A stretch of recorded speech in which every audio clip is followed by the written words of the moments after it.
এটা চুলে একবার ব্যবহার করুন। একবার ব্যবহার করার ফলে চুলের বন্যা বয়ে যাবে। চুলের গোড়াকে মজবুত করবে, মুঠোয় মুঠোয় চুল ওঠা বন্ধ হবে, টাক মাথায় চুলে চুলে ভরে যাবে, চুলের রুক্ষতা দূর করে চুলকি করবে সফট এবং সিল্কি। বর্তমানে ছেলে মেয়েদের অল্প বয়সে চুলের গোড়া দুর্বল হয়ে চুল ঝরে মাথা টাক হয়ে যায়, চুল হয়ে যায় রুক্ষ প্রাণহীন। যারা চুলের এ ধরনের সমস্যায় ভুগছেন, এ ধরনের সমস্যা থেকে পরিত্রাণ লাভের জন্য অনেকে অনেক কিছু করছেন কিন্তু কিছুতেই কোনো ফল মিলছে না, তাদের জন্য আজকের এই ম্যাজিক রেমেডি। ম্যাজিক এই রেমেডি চুলে একবার ব্যবহার করার ফলে আপনাদের চুলের যাবতীয় সমস্যা ম্যাজিকের মতো দূর হয়ে যাবে। ম্যাজিক এই রেমেডি ব্যবহারে আপনাদের চুল এত সুন্দর হবে যে সবাই আপনাদেরকে জিজ্ঞাসা করবে আপনারা চুলে কি ব্যবহার করেছেন। চুলের যত্নে 1000 টাকা খরচ করে আপনাদেরকে আর কখনোই পার্লারে যাবার প্রয়োজন হবে না। প্রথমেই একটি পরিষ্কার বাটির মধ্যে নিয়ে নিব লেবুর রস। এখানে আমি 1 চামচ পরিমাণ লেবুর রস নিয়ে নিচ্ছি।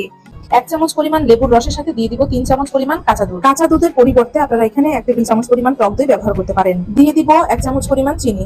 নিয়ে নিয়েছি অ্যালোভেরা, এখানে গাছের ফ্রেশ অ্যালোভেরা দিয়ে দিব। সবগুলো উপাদান চামচের সাহায্যে খুব ভালোভাবে মিশিয়ে নিব। তো সবগুলো উপাদান খুব ভালোভাবে মিশিয়ে নেওয়া হয়ে গেছে। এই পর্যায়ে এই বাটিটাকে সাইডে